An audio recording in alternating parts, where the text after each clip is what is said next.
Welcome to Gamecock Pod Live. For the next 3 to 4 years, I'll be committed to the University of South Carolina. This is Rodgers again to the 25, 20, 15, 10. Rodgers scores! Jackie Bradley Jr. delivers for the Gamecocks.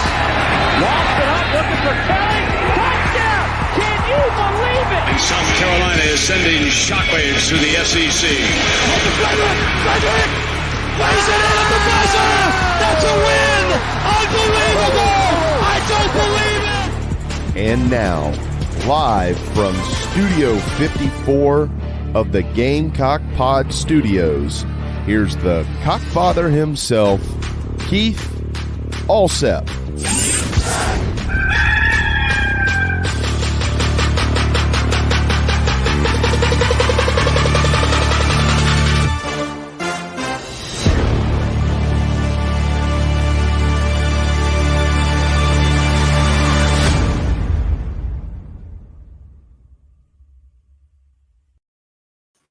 All right, everybody, welcome into Gamecock Pod Live on a special day today on Thursday, and a very special show we have lined up. In just a few minutes, we'll be joined by the BigSpur.com's recruiting analyst, Alex Jones, to catch up on the summer of Shane. The welcome homes have been flying around like mosquitoes in the summertime. A lot is going on.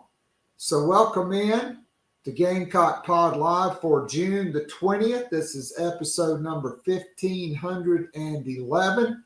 I am your host, Keith Allsep, and let's jump right in to our Nana's Porch news, notes, and headlines. Before we do, I would encourage everybody that's got a football recruiting question, jump into Nana's Porch chat box, leave your questions for Alex or me, your comments, etc. We will get to them, and we'll ask him live in real time on the air.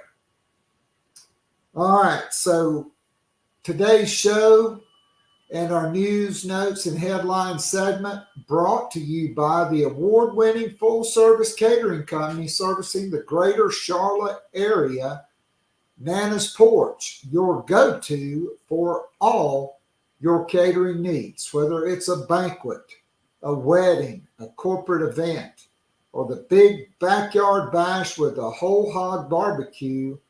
Nana's Porch should be your go-to for all your catering needs. If you have an event that requires a food trailer, Nana's Porch voted among the top 3 food trailers in Charlotte by the local newspaper poll. And as we all know, the award-winning pimento cheese voted both number 1 and number 2 in the meat and cheese category by the North Carolina Specialty Foods Association.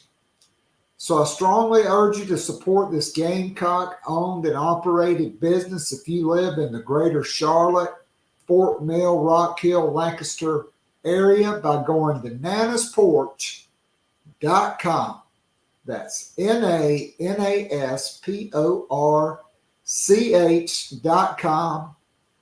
Tell my good friend Chris Payne I sent you. You'll love it. I guarantee it. Support this Gamecock-owned and operated business. All right. Earlier this week, the University of South Carolina issued a press release on the now infamously named 1110 project. Okay, and so I'm going to read the release, and then I'm going to basically tell you where we are. All right, so here we go. The University of South Carolina is advancing a plan to spur development of nearly 900 acres of land near the Congaree River and Williams-Brice Stadium by issuing a formal request for proposal. The RFP seeks to identify private development partners who wish to pursue a comprehensive land use agreement with the university. The eventual agreement could bring new recreational, dining, lodging, and retail options to the area, which includes 885 acres of undeveloped USC-owned property adjacent to the Congaree River west of the existing Long Family Football Operations Facility and 12 additional acres near Williams-Brice Stadium. Under the plan announced last year, revenue generated from leasing agreements can be used to fund major improvements to the stadium and surrounding areas, providing a world-class game day experience for fans. Future private commercial development on leased land would create new employment opportunities and make the Midlands a more vibrant place to live, work, and recreate. Here's a quote from USC Athletics Director Ray Tanner. Issuing this request for proposals is the next critical step in a lengthy process. We are thankful to state leaders for supporting our vision to transform this underutilized region of the Midlands to benefit our fans and residents alike. Once a qualified development partner or partners selected through a fair and competitive evaluation process, the ultimate scope of the project will be defined by the set of individual development agreements. All agreements must be submitted to the State Fiscal Accountability Authority for approval prior to execution. The project will not include moving the location of Williams-Brice Stadium or acquiring or developing lands around the state fairgrounds. Okay, so all the rumors about the fairgrounds are out. Okay, what I can tell you is here's where we are in the steps that you have to go through. Okay, 1, they've already acquired the land. 2, they've submitted a request of information about what they can do with it. That was last year. They have been receiving proposals from developers on what to do. Okay, to me, that right now they are either completing the lengthy process of step 3, which has a drop dead date or a time period that you must go through before you can end it. But I can also tell you, according to multiple sources, that when they finally made the first, what turned out to be announcement, they already had blueprints. They already had an investor or a developer who already had a complete plan laid out, including a battery type area similar to Truist Park in Atlanta around Williams-Brice Stadium. So they're having to jump through these state hoops. Hopefully within the next 60 to 90 days, they'll be able to announce the final proposals and the blueprints and release that. And that will be a really big effing deal. Okay. All right. On to more news. Gamecock women's basketball signee Joyce Edwards, who was named the captain of her Team USA 18 and under basketball team playing in Colombia in the America Cup has led her team to 3 blowout victories. The first game, 97-51 over Brazil.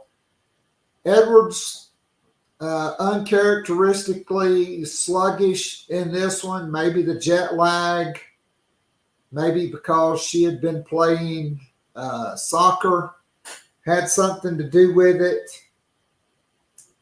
But she quickly rebounded in leading the U.S. to a 102-22 win over Puerto Rico. Edwards recorded a double-double with 16 points, 10 rebounds, and 3 block shots. And then yesterday, in a 115-20 blowout win over Mexico, Edwards had 17 points on 6 of 9 from the field, 5 of 6 from the free throw line, 5 rebounds, 3 steals, and 3 blocks.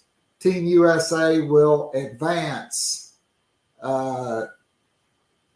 into the next round after pool play. All right, Gamecock women's basketball coach Dawn Staley featured in a New York Times centerpiece on her program and on the t-shirt that she made famous that says everyone watches women's sports, and then it's got an X underneath it. The story is it's a really good read. It's by Callie Holterman, and it shows Sue Bird on the Tonight Show with Jimmy Fallon talking about it. The shirt is showing up everywhere now in WNBA games. And you also had a picture of Jason Sudeikis, better known as Ted Lasso, also wearing the t-shirt. So that's a good read. I strongly urge you to check that out. All right, 9 Gamecock athletes are set to compete this weekend at the U.S. Track and Field Olympic Trials, including Jamesia Ford, who's a freshman, Jayla Jamison, CJ Licata, and Dylan Taggart. All right.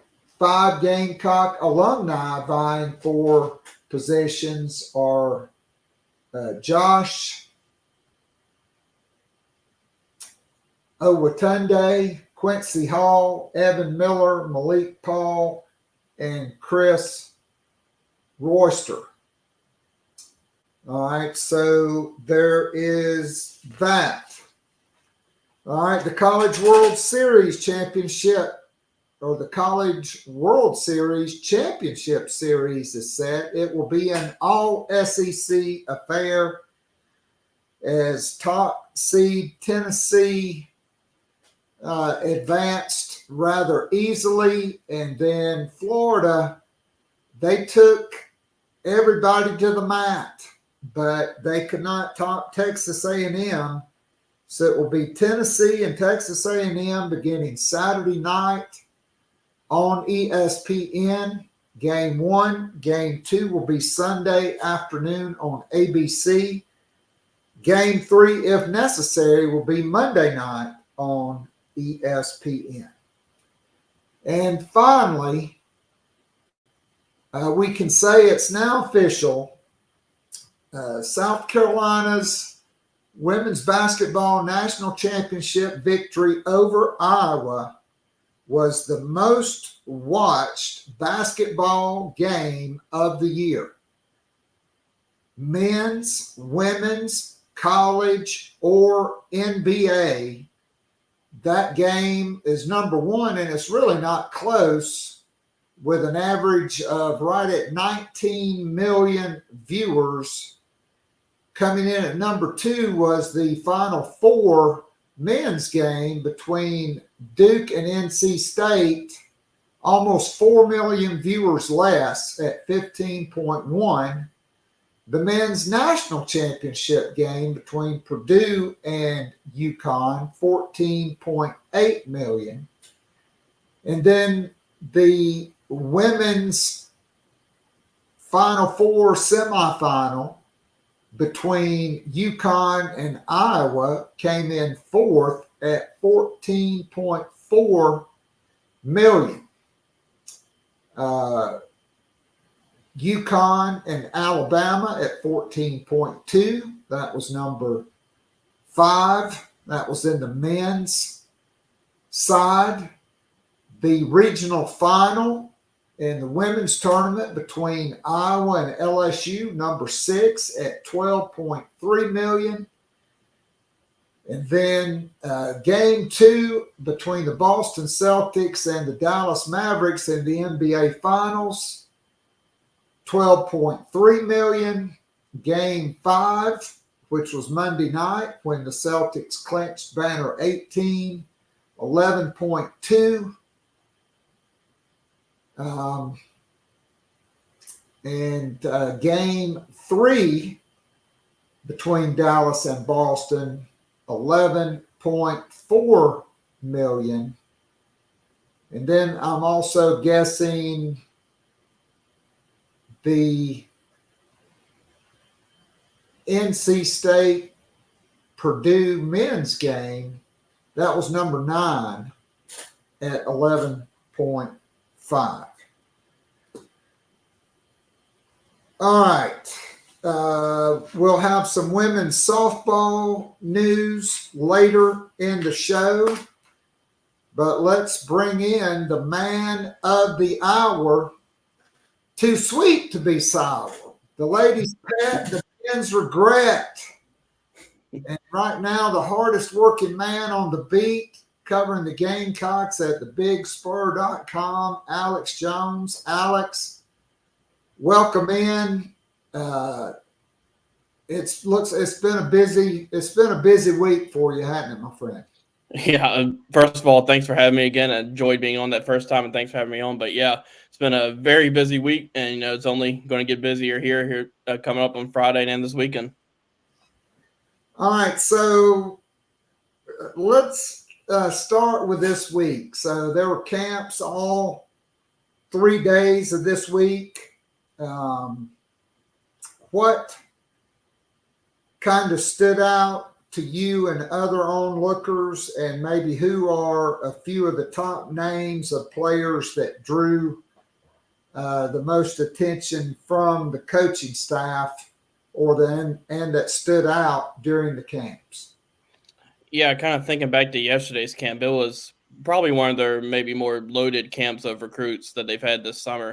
Kind of starting on that offensive line, defensive line camp in the morning. You had a guy, Leo Delaney, top 70 guy in the country out of Providence Day School, who, when you just see him, is just impressive looking prospect. And watching him go through drills yesterday was pretty incredible, just using his speed. And, Lonnie Teasley and those guys, that they were keeping up with him throughout the camp. And, even into that 7-on-7, when they came over, they were still kind of around him, talking to him and all that.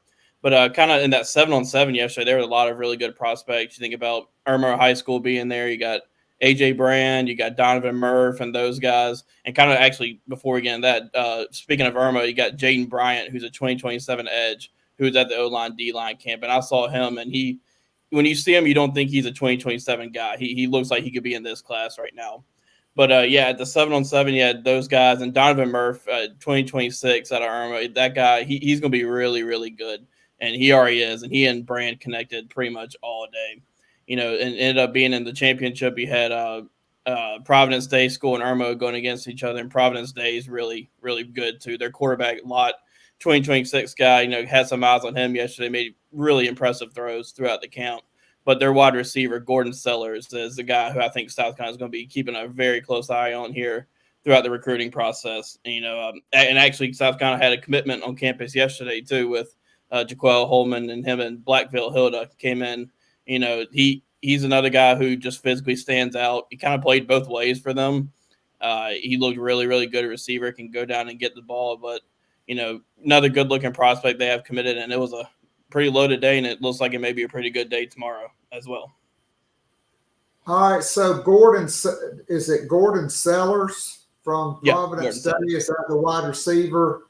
Yeah. I think he's like about 6'3", 195, and he's a class of 2025 guy. Is that correct?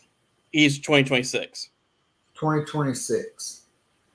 Okay. I could have swore I read there was an interesting 2025 guy that was there, but I was reading in between breaks during jury duty yesterday, so maybe I messed up on that. All right, so camps this week. A couple of guys who were on campus, one of them probably for the final time before he makes his commitment, and that is Irmo quarterback A.J. Brand, 6'1.5", 205. Alex, it looks like it's coming down to Virginia Tech, who wants him as a quarterback, or at least they've offered him the opportunity to be a quarterback, and South Carolina, who kind of envisions him transitioning into that role, kind of like DQ Smith and being a nickel or safety. Mm-hmm. What's the latest feel on the recruitment of A.J. Brand? He's announcing on Sunday. What's your thoughts and your gut feeling as we're just a few days away from his announcement? Yeah, we kind of spoke to him yesterday in between camps, and he kind of said, I wouldn't mind playing offense because that's where I played all my life. So if you think that's where it's going, you kind of get the feeling that Virginia Tech is where he's going to end up playing. Still a couple of days in that recruitment, you don't know. He kind of said when we asked him, do you have an idea of where you're going? He said, I'm not totally convinced yet, but just in my opinion, strictly, I kind of feel, I think he wants to play quarterback at the next level. I agree. All right, so another guy that was spotted on campus yesterday, maybe one of the most interesting men in the world of recruiting, and that is Heathwood Hall defensive back Onus Conan-Bani. Am I saying that correctly? I believe so. Yeah, I think that's how it's said. That's hard for me in my lower Pickens County public education. So he's been one that's been kind of hard to get a read on. He's not a native of Columbia. I think he was at Raven Gap, Georgia. Now he's at Heathwood Hall. South Carolina really needs some corners in this class. It seems like kind of Tennessee's been out front. Was this just a coincidence he was there, or, how is South Carolina trending with that recruitment? It's got to be at least a good sign he was on campus. Yeah, that's kind of how I took it, because he was on campus on Monday with Heathwood Hall for the 7-on-7 camp, and then came back yesterday kind of hanging around the coaching staff. So I think you can take it as a good sign. I mean, that's not me saying that I think South Carolina's leading or anything. I think a couple schools – I think South Carolina still has some work to do in that recruitment. But I think, a couple of schools, when I think about him, or you mentioned Tennessee, but I think LSU is also a pretty good player in that as well. I actually went to Heathwood Hall in May to see Onus practice, and LSU was out there watching him that day as well. And he mentioned LSU as a school who he kind of likes. So, it's never a bad thing to have a guy on campus, and especially to kind of hang out around the coaches. But, I still think they're probably in it with him still, but I think there's still a little bit more work to do in that one. All right, and so a guy that was scheduled to visit this week, no longer on the visit list, from Hammond, that's tight end Mike Tyler, 6'4", 225. Alex, I thought, he was probably a lock to be the second tight end in this visit. He conducted an interview with my friend Phil Kornblue, who said he's not even heard much recently from South Carolina, and he's going to LSU this weekend on a visit. Are the Gamecocks have they cooled on Tyler, or do they want to? Is he going to make a later decision and they're holding off on maybe bringing him in the fall to maybe get one of the last trips? Yeah, it could be that. I'm not 100% sure on what exactly is going on in that one, but yeah, I kind of thought South Carolina was in a good spot, and they may still very well be. But he's just going to LSU this weekend. I know could even making a visit during the season like some of these guys would do, but it certainly did catch my attention when that happened. Then he's not going to be in this weekend, and have something I need to see what I can find out on. Gotcha. All right. So last week was also a busy week of camps for Shane Beamer. And on Thursday, a very interesting 7-on-7 in Westside High School with quarterback Cutter Woods, who's committed to Wake Forest. They end up winning the 7-on-7 championship from Thursday. It appears Cutter Woods had the full attention of Dowell Loggins and Shane Beamer. Last season, he led Westside to the state championship, threw for over 3,900 yards and I think either 35 or 38 touchdowns, a very high percentage. Saturday, Dowell Loggins called and offered him a scholarship.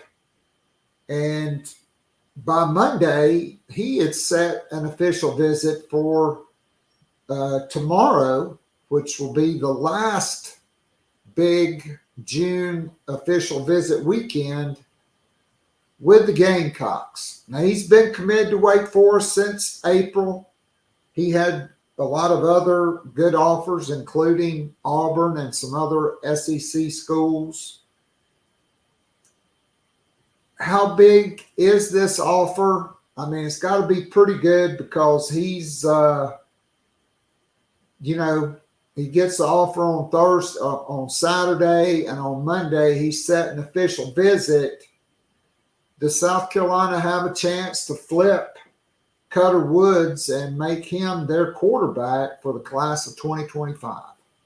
I think there's certainly a chance, and just kind of going back to how he performed in that 7-on-7. I mean, he was kind of lights out and led that team to that championship, like making throw after throw, in tight gaps, small windows, and deep balls. And Dowell Loggins and those guys, they were watching him throughout the day. So, kind of had our eye on to see if that would come about. And like you said, eventually did over the weekend. I think it's a good sign for South Carolina that, he gets offered over the weekend and immediately schedules an official visit. And it's not going to wonder where he waits to the season to official visit. So, I think, probably a good sign. I still think they're probably pretty big for them to get him in. And, we'll see where that one goes. I'm pretty interested to see on Sunday or over the next couple of days after the weekend where that one stands. No doubt about it. All right. Well, there's been a flurry of welcome homes since Saturday, June the 8th. The first one was Jaquel Hallman, who you mentioned from Blackville Hilda, who is a big-time, under-the-radar athlete. Mm-hmm. That was the first one. He went public. There were, I think 6 just by the end of Monday or Tuesday. Mm-hmm. All right, so the second one, who committed on that Saturday, he went public. Tight end Preston Douglas, 6'4", 220 from Jupiter, Florida. How high are the Gamecocks on him, and what are they getting in tight end Preston Douglas? Yeah, I was he was kind of one I was really intrigued by, kind of seeing his film and all that, kind of that big body receiver type of tight end, can do a little bit of blocking, but I think he kind of thrives in that receiving type of role as a tight end. I think with him, he came in that June 7th weekend, and I think NC State was probably the main competition there, but went ahead and shut it down that weekend. And, I think, with him, they got, when you think about that tight end room, got a guy like Josh Simon, who is going to be in his last season. So, always trying to build depth in that room. And I think that's a great piece for that to start off with. All right. So then there were 2 welcome homes on Sunday. one of which has not been revealed. One was revealed, and that's a guy that, to me, had a 4-star offer list and 4-star film, and that's linebacker A.J. Holloway, 6'3", 225 out of Buford High School. One of the most talent-rich and, Power 5 producing programs in the state of Georgia. What are your thoughts on A.J. Holloway, who, coming into the visit, Louisville was the leader. He also had offers from Auburn, Kentucky, Tennessee, Texas, Texas A&M, and a slew of others. Yeah, you kind of mentioned how you like what you've seen from him. I think he's a guy who, with a big senior season, could kind of see his rankings kind of rise a little bit. I think he's a great fit for Clayton White's scheme at linebacker. He kind of mentioned they could see him playing that Sam position, or really he kind of plays all three in high school, but I think you could see him in that Sam Will position maybe in college. And just a guy, when you watch him on film, like not afraid to come up and hit you and not afraid of contact.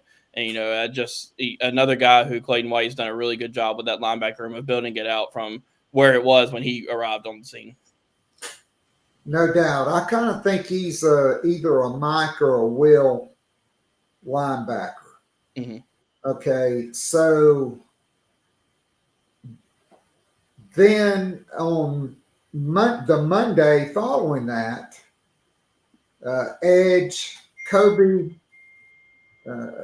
Saki Pra, 6'4", 225 from Roswell, Georgia, a guy who in his interview talked about potentially being a jack linebacker, which is very similar to what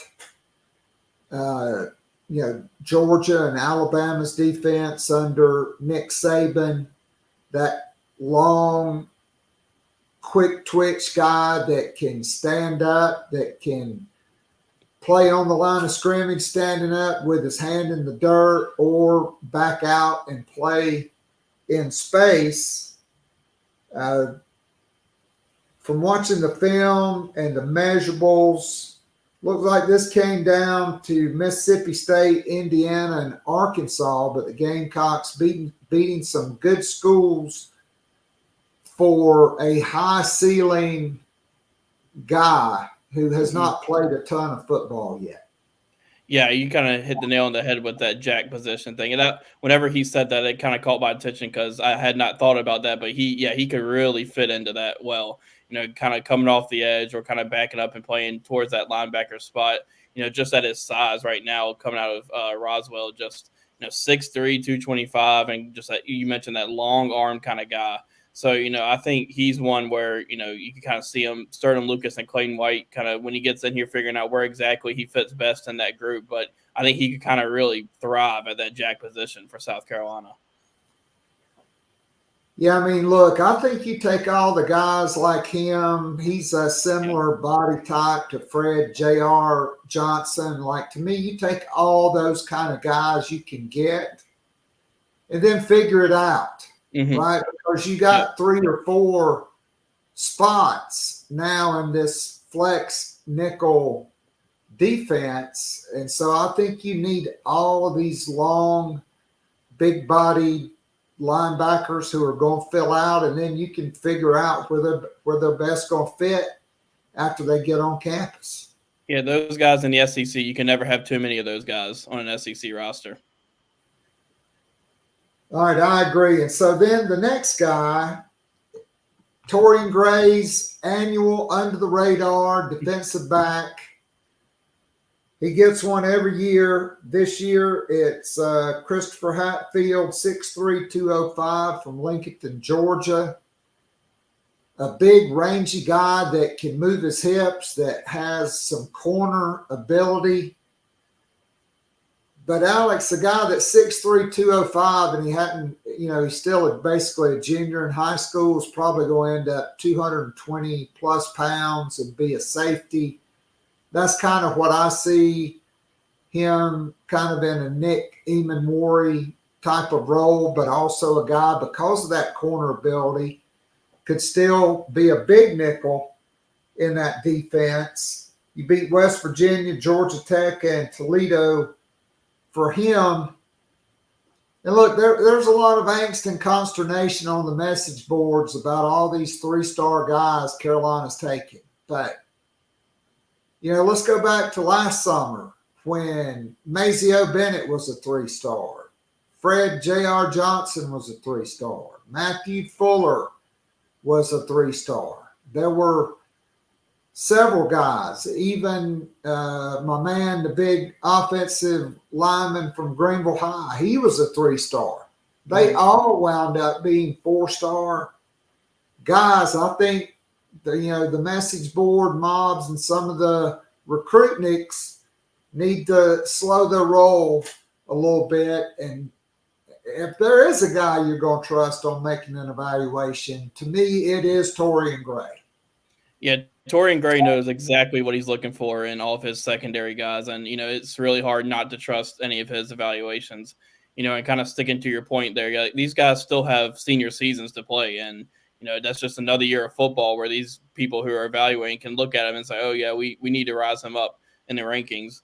But, yeah, sticking with Hatfield, another guy who you kind of mentioned, I could see that Nick Emmanwori type.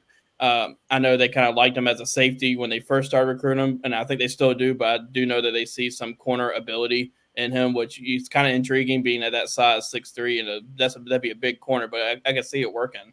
But kind of like A.J. Holloway, a guy who, when you watch him on film, he'll come up into the box and he'll hit you. Like, he's not afraid to. He's got good covering ability. So I think it's a pretty intriguing pickup there for South Carolina. Yeah, I think that's one of my favorite Will Muschamp-isms is we want guys who aren't afraid to stick their face in the fan and they like it. Mm-hmm. And those guys definitely seem like that. All right, so then last Friday, and I think this has been expected, no real shock, but Friday night, South Carolina picks up a commitment from 4-star Gaffney offensive lineman, Shedrick Surratt. He chooses the Gamecocks over Tennessee, Florida State, and Florida. I was told from a good contact in Gaffney that Ohio State came in and they basically asked him, hey, if we offer you, will you commit? And he said no. So the Ohio State University wanted this guy. And so what are the Gamecocks getting in Shedrick Surratt out of Gaffney, the home of the Peach and the outlet malls, and my good friend, the mayor of Gaffney, Dr. Randy Moss? Yeah, kind of how we were talking about earlier, where you can't have enough of those jack type of players. You can't ever have enough 6'4", 300-pound freshmen coming into your program to play offensive line. This is one's just another credit to Lonnie Teasley. You think back to what they did last cycle with those in-state offensive linemen, Josiah Thompson, Blake Franks, Cam Pringle, and they're just keeping that run going now of landing, another talented 4-star in-state offensive lineman. I think with him, South Carolina had been in pretty good position for a pretty long time with him, and seemed like things are going pretty well. And that he kind of stayed the course, South kind of stayed the course. And yeah, there probably were a bunch of teams coming in looking at his size and watching him in spring practice and trying to get in the game with him. But ultimately, South Carolina was where he wanted to be, and that's how it turned out. And he becomes the first offensive line commitment in the class of 2025 for the Gamecocks. And then another first on Saturday at Joe DiCamilla's first specialist camp, punter place kicker Max Kelly from Gallatin, Tennessee, 6'2", 210. He commits it up to the Gamecocks, and he has an offer from the home state Volunteers of Tennessee.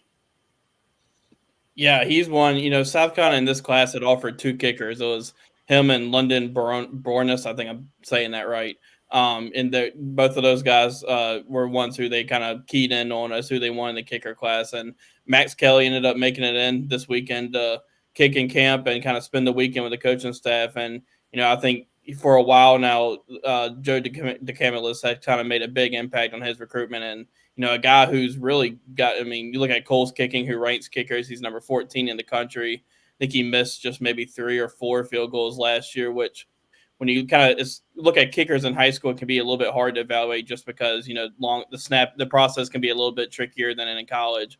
But a guy who also, he showed off his legs with, I think it was like 64 touchbacks last year. So, South Carolina's always been one to kind of offer kickers because they're obviously really important. He's going to be in this next in line for those guys for South Carolina. Yeah, I like him. I like him better than Baranis, whose dad kicked in the NFL. He's a smaller guy. He's also left-footed as a kicker. Max Kelly, on the other hand, is a big, strong-footed, right-footed kicker, 6'2", 210 pounds, and he's got the big leg like Mitch Jeter. You can pretty much count on the other team having to start on the 25 because a touchback is coming, and because of that leg strength, I think they've got the potential to really work with him this year while Alex Herrera handles the field goal job, to get him ready for that in the future. And let's face it, in the SEC, the margin for winning and losing can be very thin. And if you've got a guy that can knock down a 49-yard field goal like Parker White did several times, even they had to have it to beat East Carolina under Will Muschamp. It can make all the difference in the world. And certainly, Mitch Jeter's field goal at Clemson 2 years ago, that was the difference in the win. So yeah. I like it. Yeah, I think he had a long 45 in high school this past season. So as you mentioned, coming in and kind of getting into a college training program, you can only imagine his legs going to continue to get stronger, and having that year to kind of see how it all works behind Herrera and those guys is probably going to be really beneficial for him. No doubt about it. All right, so yesterday afternoon, while I was tied up in jury duty, we had a Wednesday afternoon welcome home from Shane Beamer, which was just a few minutes after linebacker Tayshawn Alston, who's now listed at 6'4", 217. He told my friend Phil Kornblut out of Henderson, North Carolina, Vance County High School. He's moving up his announcement to Tuesday, June the 25th, that evening at Vance County High School. South Carolina, North Carolina, and Rutgers are the 3 visits. He's canceled a visit to Virginia Tech. So, Alex, I'm not asking you to give anything away, but do you think this was purely coincidental? South Carolina's been in a good spot for Alston for a while. Came in on that official visit early. I think it was that first weekend. And, I've been feeling here that it's kind of going to come down to South Carolina and North Carolina for him. And I think he officially visited North Carolina this past weekend. But, we'll see what happens here on Tuesday, kind of move that commitment date up. But, I just personally, I think South Carolina's in a decent spot right here for him. All right, good stuff. All right, so there are currently 3 outstanding welcome homes.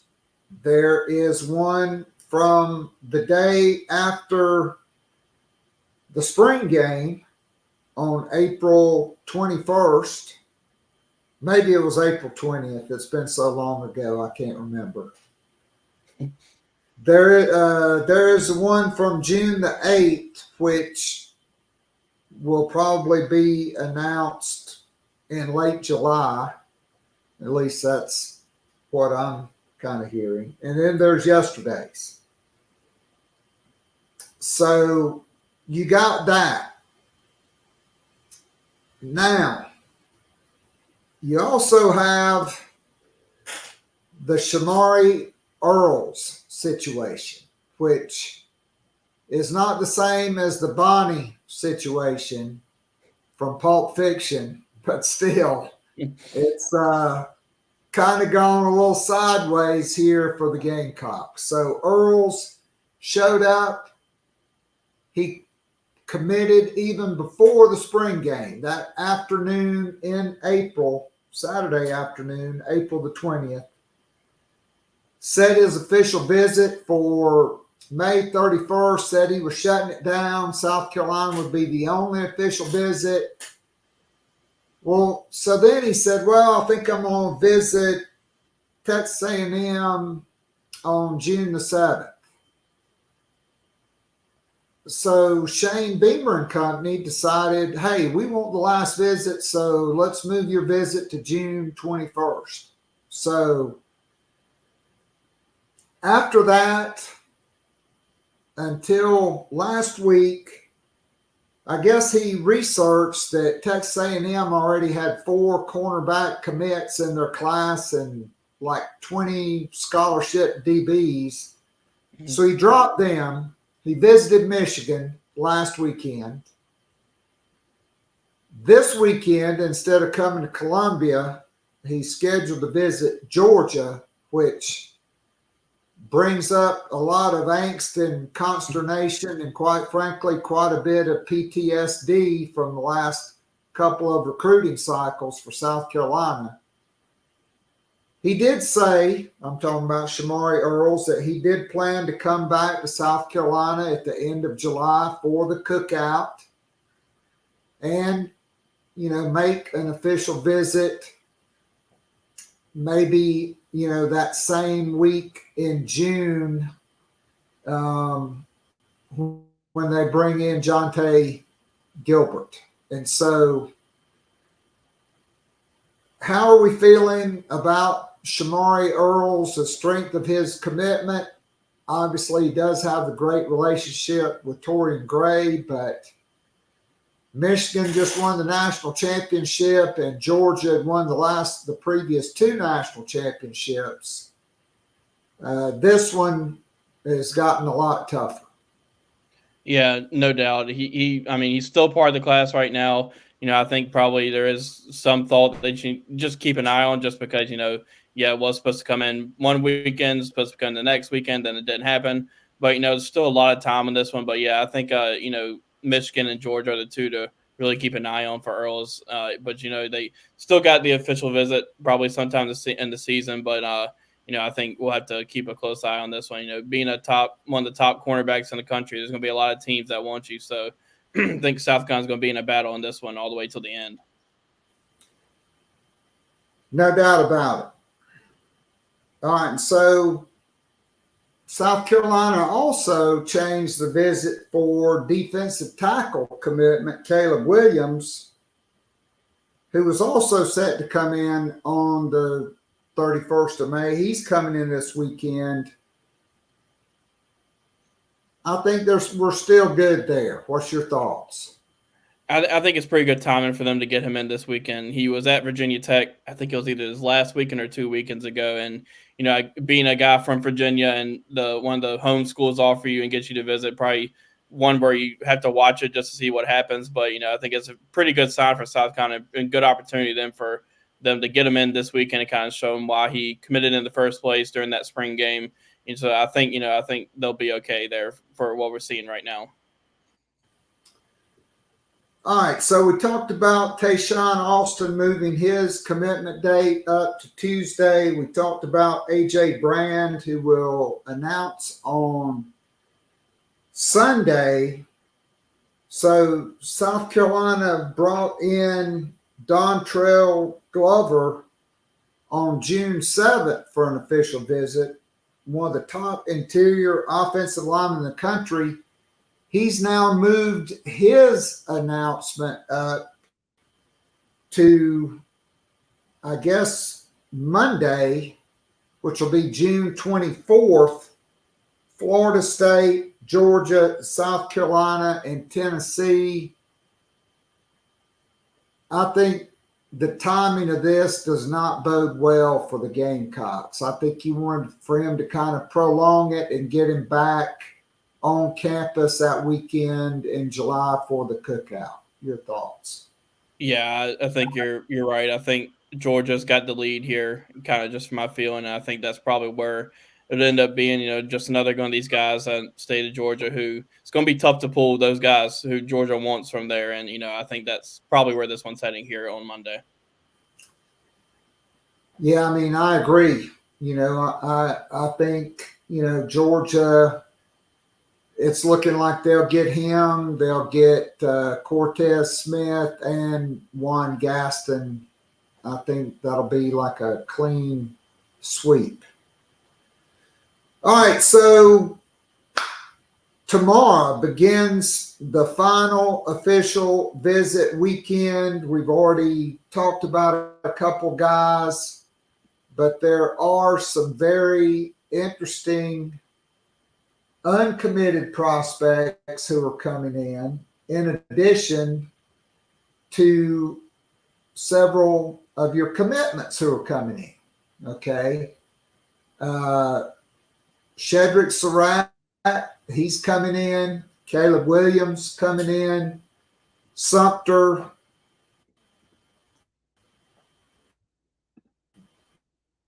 Jack, outside linebacker. Anthony Addison's coming in. Jaden Sellers, the younger brother of Lenora Sellers, who's coming off a torn ACL. He will visit, as will Abbeville safety DeMarcus Leach. All right, so those guys are coming in. So these uncommitted guys are, going to be around. I guess that's like 5 guys who are committed to the Gamecocks. The headliner, or one of the headliners, is 4-star edge Bryce Davis from Grimsley High School in Greensboro. I mean, back in the day, it used to be Page High School. That's where Todd Ellis went to high school. He was the number 1 quarterback in the country. But it seems like over the past 20 years, Grimsley, that's where all the players come from in Greensboro. Yeah. So he visited Clemson on May 31st. He visited Duke on the 7th.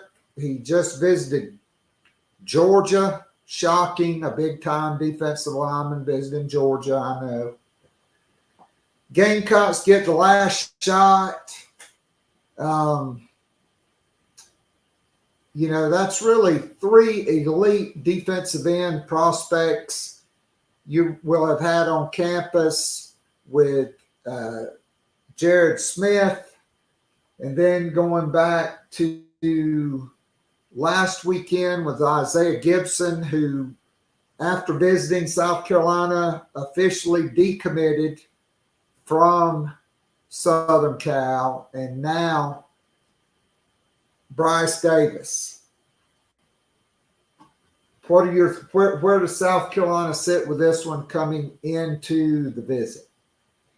Yeah, it's kind of interesting. This one kind of maybe, I guess, a couple of weeks ago when he announced he'd be coming for an official visit, kind of came out of nowhere a little bit because he had a top 3 of those schools that he's already mentioned, or that you mentioned just a while ago, for visiting. And then all of a sudden he says he's coming to South Carolina. I think there's another one that Sterling Lucas has these guys in with just about all their guys that they really want, and he's done that for every cycle he's been here. And it's another one. So I think with this one is just kind of build some momentum with them before that July 20th commitment date and see if you can get in the game and see if you can overcome those top 3. I guess that maybe would worry you a little bit that you weren't in the top 3 before he set those visits, but now you are. So I think maybe there's probably a little bit of ground to make up here, but I think it's kind of hard to deny what Sterling Lucas can do at edge recruiting. No doubt about it. All right, so 4-star safety Kendall Daniels, 6'3", 190 from Maury High School in Norfolk, Virginia. He was originally scheduled to make his announcement on Monday, April the 22nd, which followed an unofficial visit to South Carolina for the spring game. Look, I think it's one of the worst kept secrets in recruiting. He's a former teammate of Fred J.R. Johnson. What are the odds that Kendall Daniels goes public with a college decision following this visit?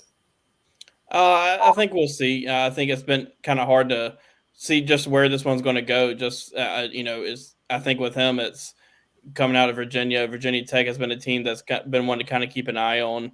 But getting him in this weekend, maybe they can further the lead. Maybe go ahead and lock it down over the weekend. And I think they got a chance to do it because I think they are probably near the top of this recruitment right now. And so we'll see where this one is coming the end of the weekend.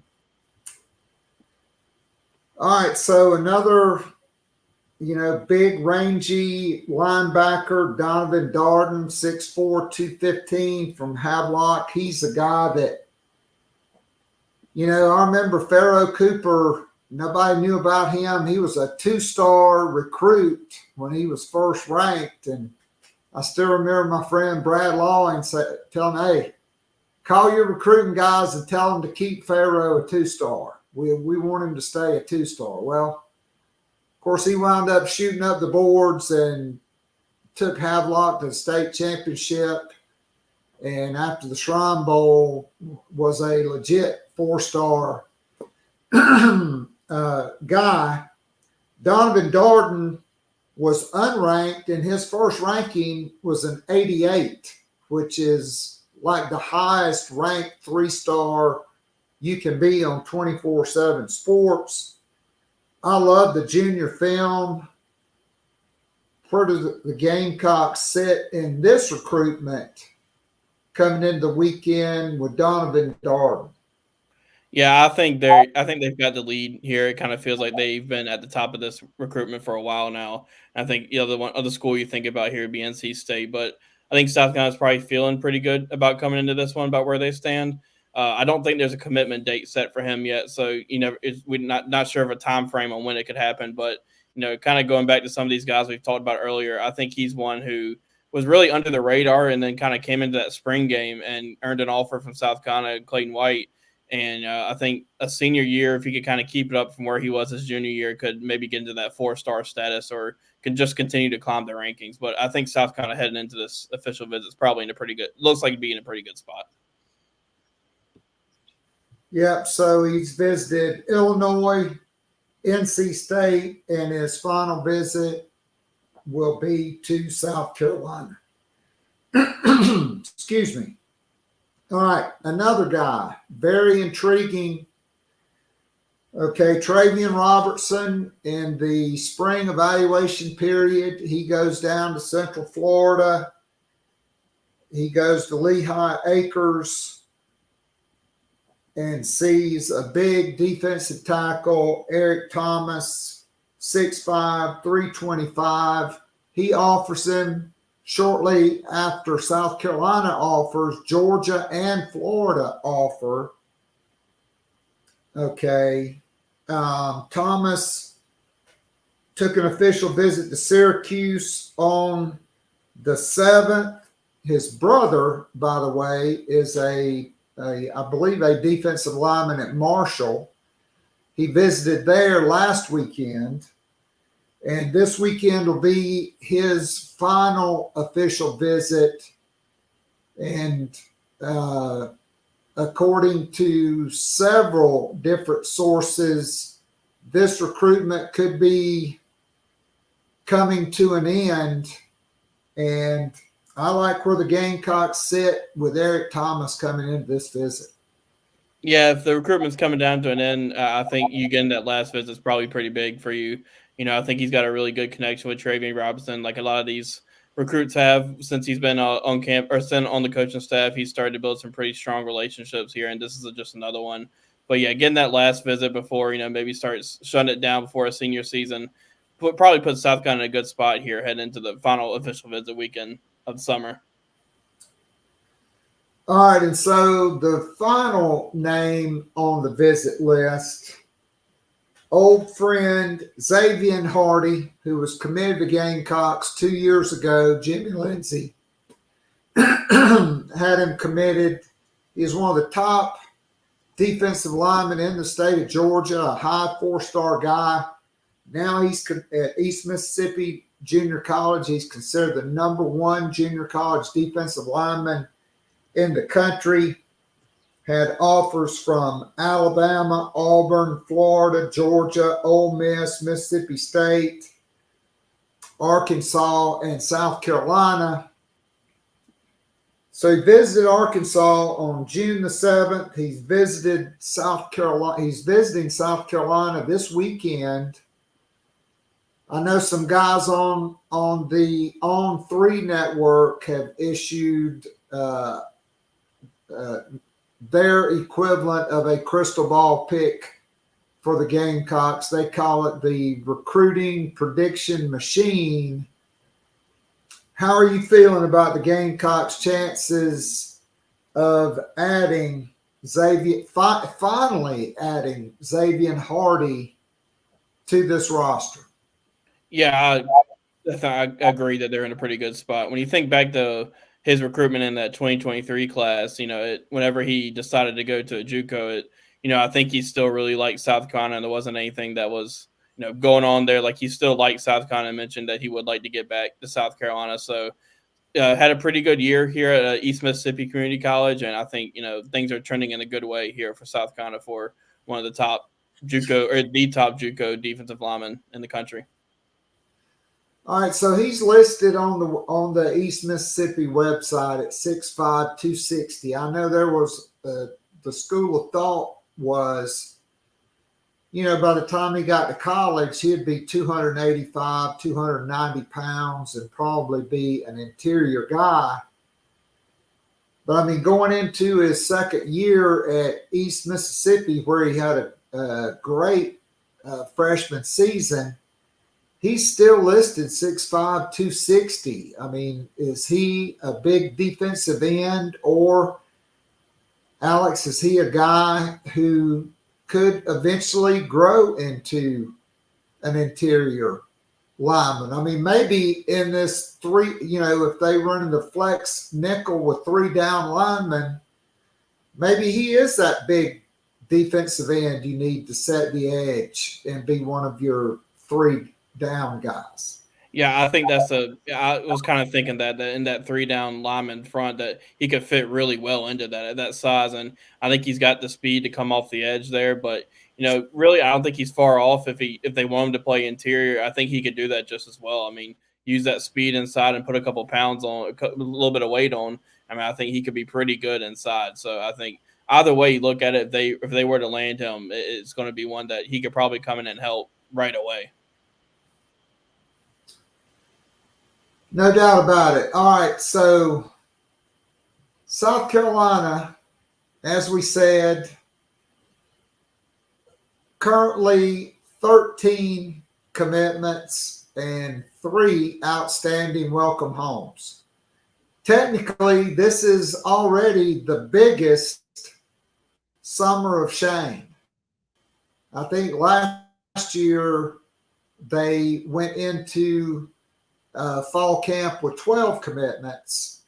They got 13, and say by the time fall camp rolls around, you're going to have 15 or 16 at a minimum, because as we just said, there are several guys coming in from this weekend that South Carolina has a good shot to add to the class. All right, but then if we go all the way back to the previous 2 weekends, there's still several guys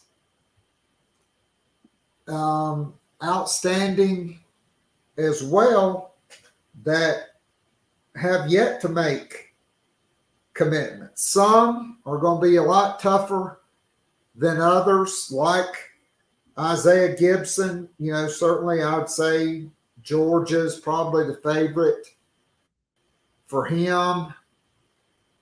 All right, so let's go to the May 31st weekend and the two headliners there. I think South Carolina exited the weekend with an even bigger lead than what they had coming into that weekend. I'm talking about 5-star defensive end Jared Smith.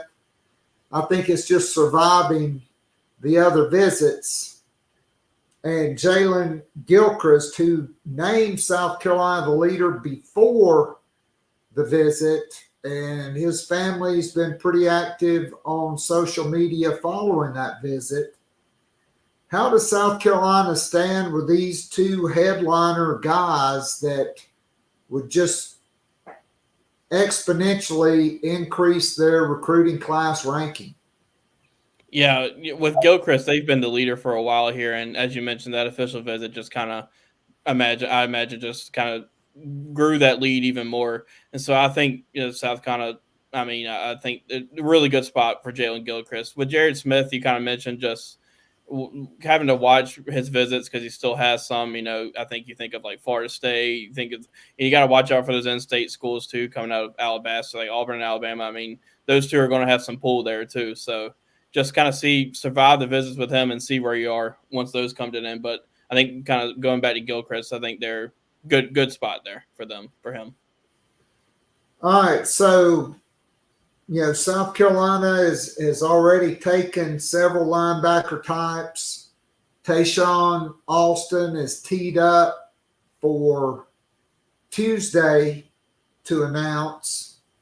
South Carolina brought in Jaden Breaker, another guy that I don't even think he had a ranking when South Carolina offered him. Now he's a high 3-star guy, another 6'4", 215 guy that can run, rangy, long, lean, growth potential out of Snellville, Georgia.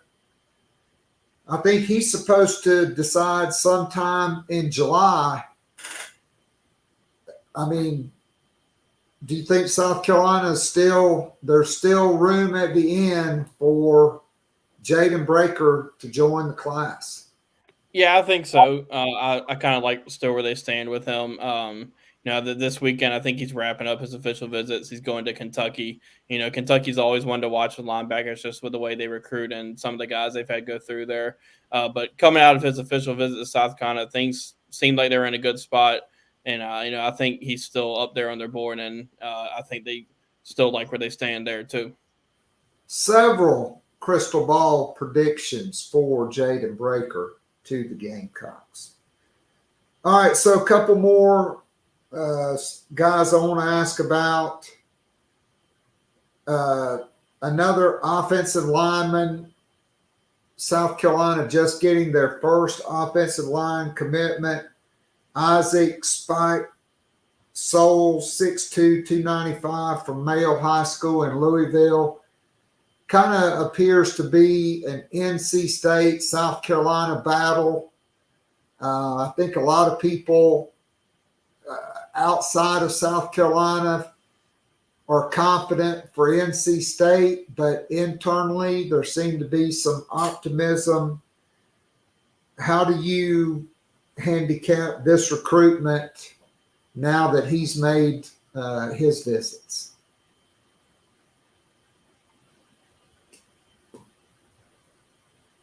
I think you got to unmute, Alex. Sorry. I gotta do it at least one time a show. It always happens. But, I think with him, yeah, you mentioned it as those two schools are really what it seems like it's coming down to.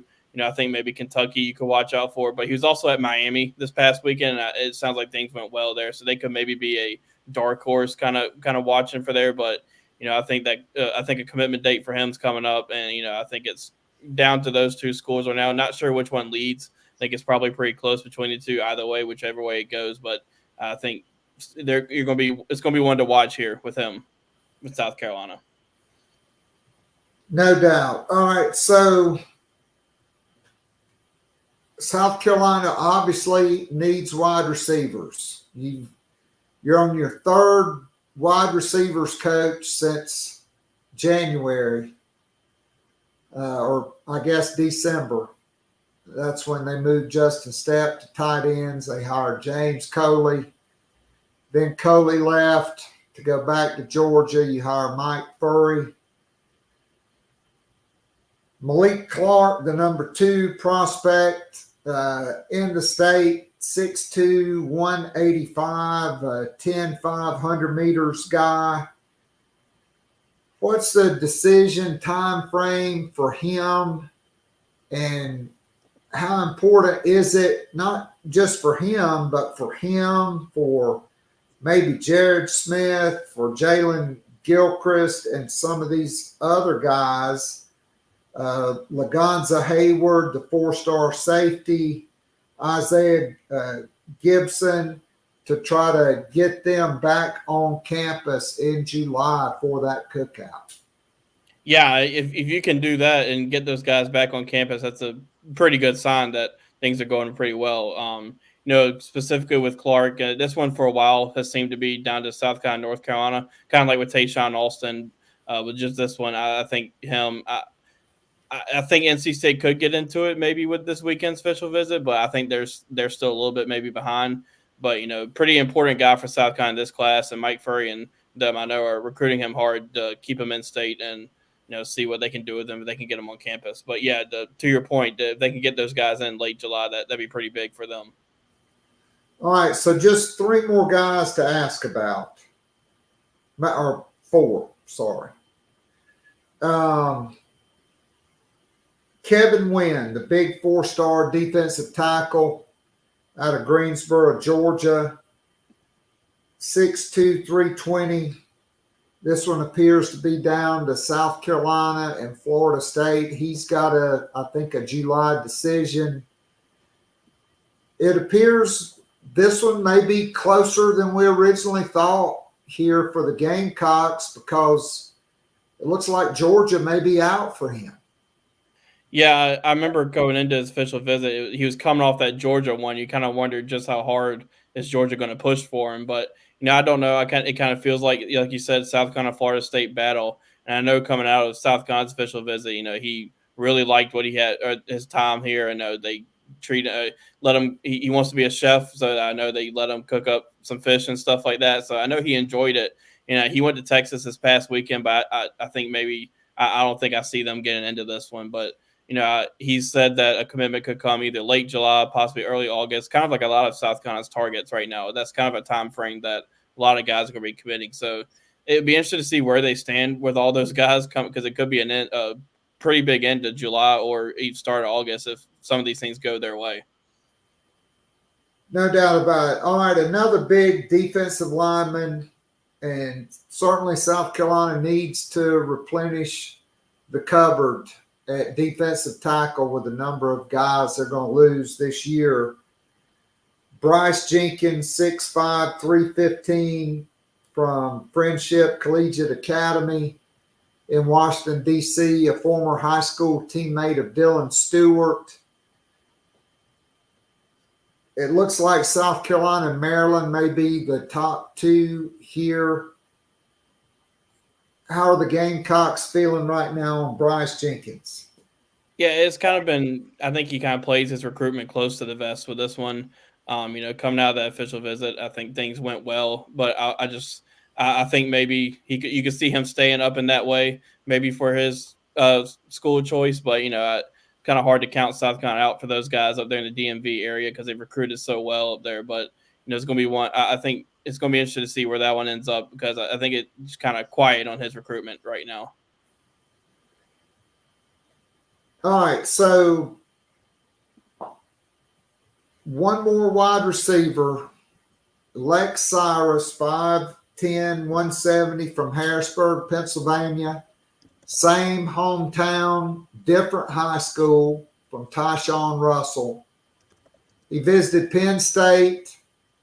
Then he visited South Carolina and after the Penn State visit, he said, "Hey, I'm deciding after South Carolina. It's Penn State or South Carolina." So he made that visit on the weekend of the 14th. I mean, it's hard to go against Penn State, but if he's going to Penn State, he could have come back from Columbia and announced this is a guy that runs 10,400 meters, which would make him the second fastest wide receiver on the team. What are your thoughts on Lex Cyrus? This seems like a guy that Mike Furry at least has put in some really good work in making him think long and hard about leaving Pennsylvania to come south and play in the SEC. Yeah, like you mentioned, it sounded like he was going to make a pretty quick commitment after that South Carolina official visit, but it hasn't happened yet. So it makes you wonder if South Carolina gave him a lot to think about on that visit to maybe leave home and come to South Carolina for school. I kind of feel like in the end it may still be pretty hard to pull him away from the home state school, but I think it seems like South Carolina gave him a lot to think about on that visit. And if they can pull that off, that'd be a pretty huge get for Mike Furry in his first recruiting cycle for South Carolina. All right, so you have to forgive my lower Pickens County math. That was my worst subject in high school. One more guy, the last guy I promise I'm going to ask you about.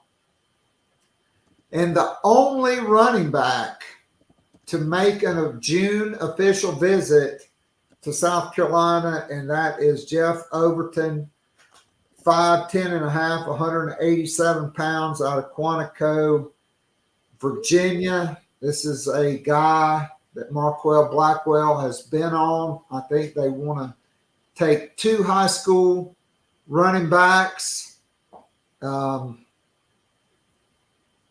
How would you handicap Jeff Overton's recruitment?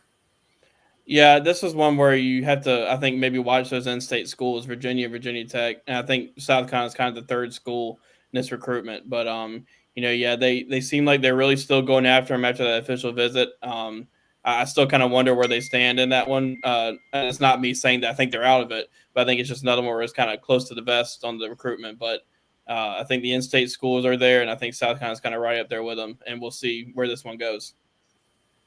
All right, so my favorite running back that I've watched on film that South Carolina's offered is my guy from Franklin, Texas, Jaden Jackson.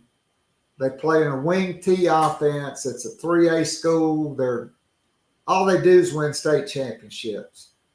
5'11 and a half, 215. He ran laser time 4.45 at Texas junior day camp. He made an unofficial swing through the Carolinas and went to North Carolina, then South Carolina. He's coming back at the end of July. Little breaking news there, little tip. To work out at the camp on that Friday, and then I think the Saturday is the cookout. He's been invited to that. And I think as of today, South Carolina is in a great position to add Jaden Jackson to the class, provided, that's one of the guys that they are ready to take a commitment from. And since he's been invited to cookout, I'd say that's a good sign. Yeah, I think so. Just coming from Texas, that's, as you know, not a short trip over to Columbia. And, coming in for an unofficial visit to make your way to South Carolina, I think there's obviously something going on there. And both sides are intrigued and kind of like each other. So, I think if he's coming back for that cookout, I think that's a huge sign, a good sign for South Carolina and Marquell Blackwell with where things are going for him. All right, no doubt. Alex, I can't thank you enough. I probably kept you too long. You probably need to, I don't know if you just got like a a pillow and a blanket, and you just put it outside the indoor facility there because of all the camps and everything. But great stuff again from you. Thanks for being on with us, and tell us what's going on at thebigspur.com. Yeah, as you mentioned, one more camp here we'll have 2 more camps, but one more, and they'll take a long break. Got another one on Friday, another 7-on-7. It'll be the final 7-on-7 O-line, D-line camp. I think it's going to be a pretty good list of guys that are going to be there. I know South Point should be there, so that means Anthony Baxter and Jasavian Currents and guys like that will be there. I know newly offered Zion Gills out of Carver's Bay is going to be there tomorrow, so should be a good group of linemen over at the O-line, D-line camp at Williams-Brice tomorrow. And then 7-on-7 seems like there may be another strong group just like Wednesday. So should be a lot of fun. All right, so give me an over and under on the number of welcome homes by Monday from Shane Beamer. We'll say 1, but I wouldn't be surprised. I think you could see 2. But I'll be safe and go with 1. All right, very interesting. All right, Alex Jones from the Big Spur, working hard, doing the work of 2 men now that fellow girl dad, Hale McGranahan, is taking some time away to help his wife with their newborn little girl. You're doing a great job, Alex. Keep up the good work, and we'll look forward to catching up with you down the road. I really appreciate it. Thank you for having me on. I always enjoy it. Appreciate it. All right. All right. That was Alex Jones from thebigspur.com. All right. So before we get to some softball news, let's pay some bills here. If you enjoy listening and watching the show live today on YouTube and would like more of Gamecock Pod Live, you can get Gamecock Pod daily every day of the week, Monday through Friday. Join our growing Gamecock family by becoming an annual or a monthly VIP subscriber. You'll be able to listen to the show every day of the week, Monday through Friday. Such great guests as Hale McGranahan, Alex Jones, and the Dean of Gamecock baseball coverage, John Whittle from thebigspur.com, Mike Uva from Gamecock Central, Jordan Kay and Peyton Titus from Go Gamecocks in the state. Coming up here soon, we're going to have my guy Michael W. Bratton, the host of that SEC podcast. And we'll also be having 24/7 Sports National college football analyst Brad Crawford on the show. My good friend Mike Gillespie, longtime sports director in Columbia. In my book, Recruiting Hall of Famer Phil Kornblut, my good friend Langston Moore, former Gamecock great, and many, many more. As a VIP subscriber, you can join or listen to our live weekly Zoom call. That's called the Garnet and Black Town Hall, with up to 100 of my favorite Gamecocks and friends.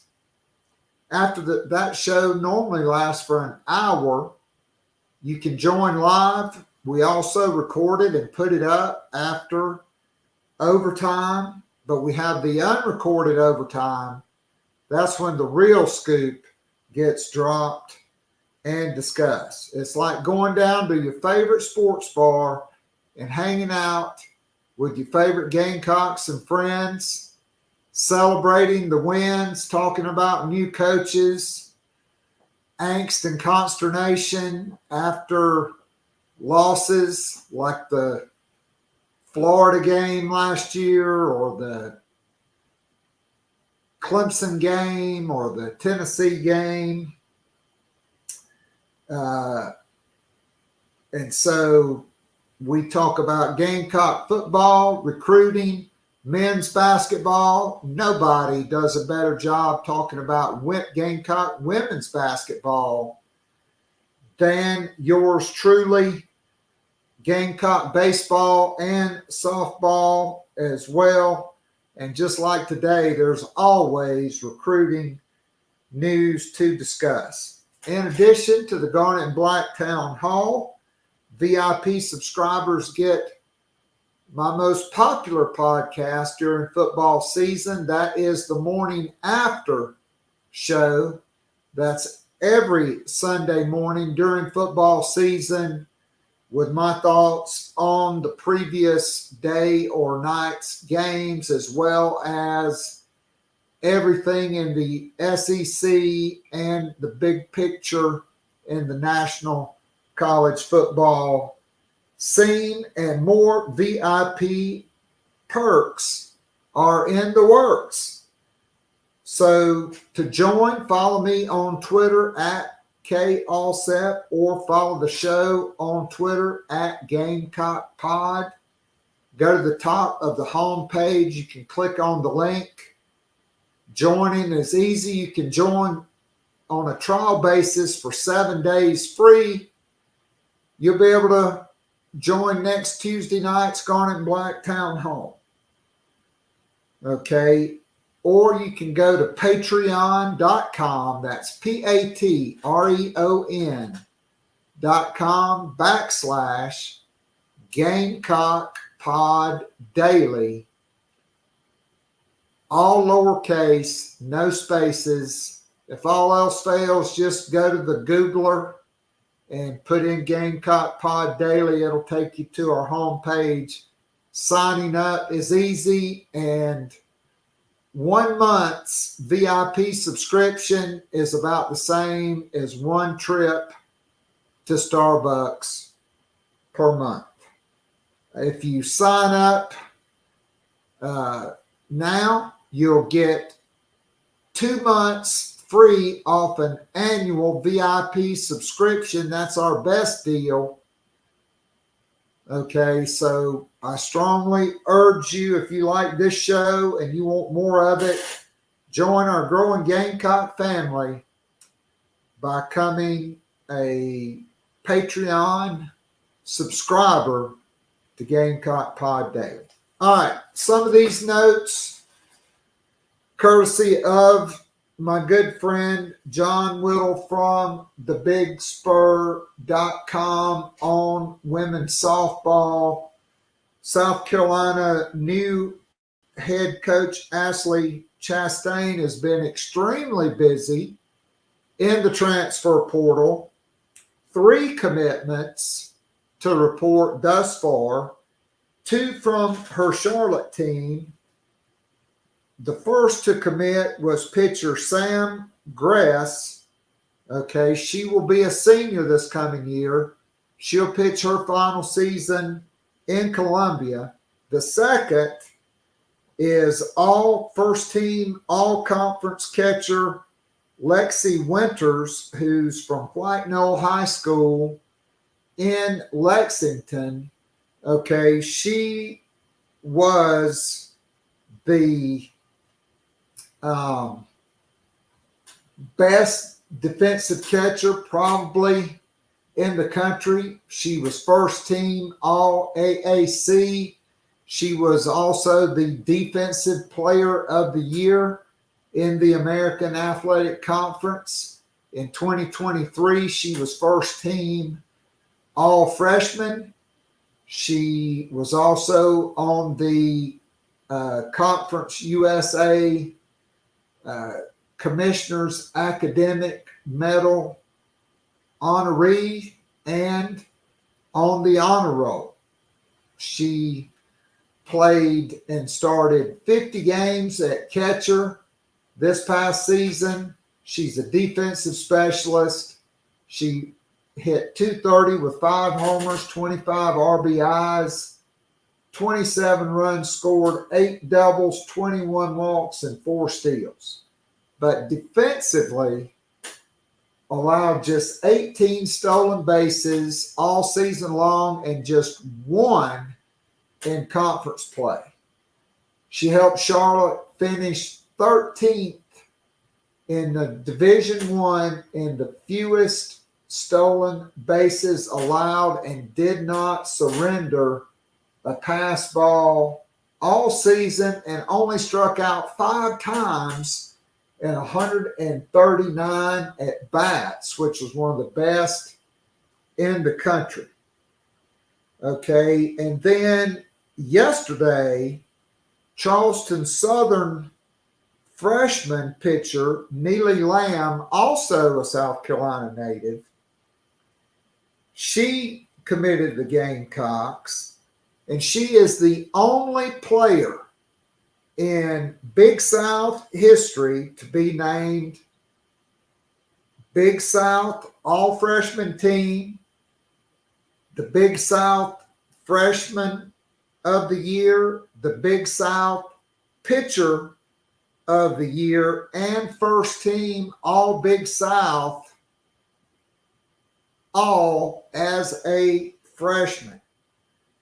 Okay, she is a good one for sure. All right, starting today, Charlotte All-American first baseman Ariana Hodge will begin her official visit to South Carolina. All right, let's look at her stats.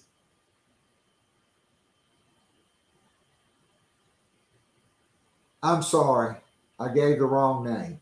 Ariana Roddy, that's who is visiting.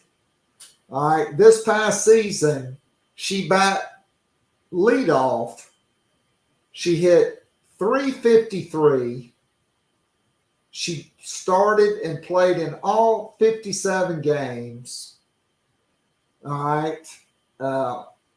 36 runs scored, 60 hits, 8 doubles, and 22 home runs from the leadoff spot. She had a slugging percentage of .788 and a fielding percentage of .980.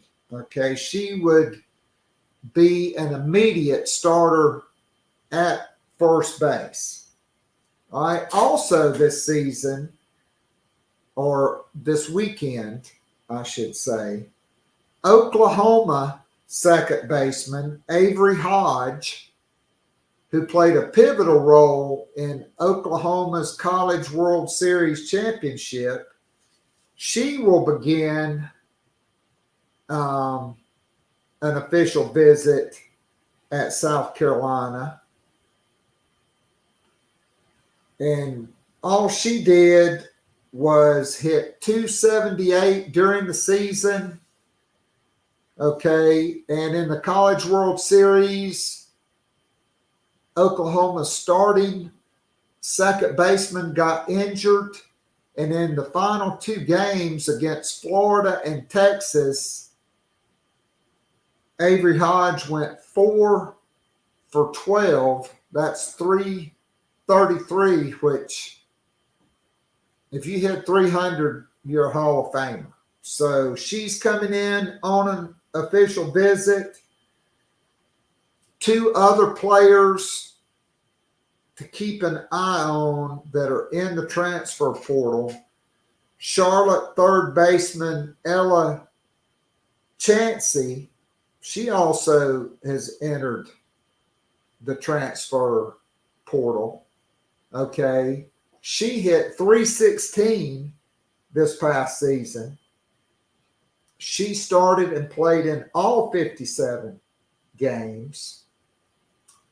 171 at bats, 31 runs scored, 54 hits, 8 doubles, 4 triples, 6 home runs, 38 RBIs, 88 total bases. And she was, like I said, their third baseman. She had a .921 fielding percentage. So that's somebody to keep an eye on, as well as Campbell pitcher Isabella Smith, who was the Colonial Athletic Association Pitcher of the Year. Her season included tossing a pair of no-hitters. Now, she is probably one of the most sought-after players in the transfer portal. Georgia, Clemson, I even think Oklahoma's trying to get her on campus. So this one's going to be tough. Ashley Chastain and her staff, though, have had success with another former Campbell transfer pitcher. So maybe lightning can strike twice there. All right, so that is going to be a wrap for today on Gamecock Pod Live. I hope every one of you have enjoyed it. Great stuff from Alex on Gamecock recruiting. I think we basically went through the entire list. Some sad news to end the show. One of my favorite all-time actors, Donald Sutherland. He passed away today, the father of Keither Sutherland. He was 88, numerous classic films, all the way back to when I was a little boy. He starred in a movie named Clute with Jane Fonda. You may remember him from the Hunger Games movies. But Donald Sutherland, dead at the age of 88. And then yesterday, I believe it was yesterday, no, not yesterday, Monday or Tuesday, Willie Mays, the Say Hey Kid, probably the greatest center fielder in the history of baseball. I had the privilege of seeing him play as a young boy in Atlanta, dead at the age of 93. One of the all-time greats, lived a full, long life. Hate to see him go. And so rest in peace, and thoughts and prayers to those families.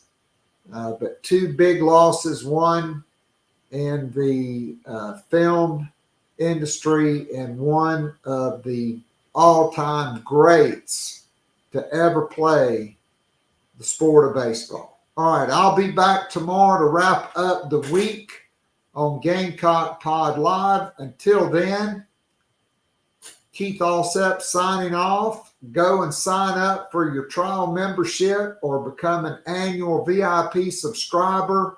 You'll love it. I guarantee it. I'll be back tomorrow. God bless and go Gamecocks. I'm out of here.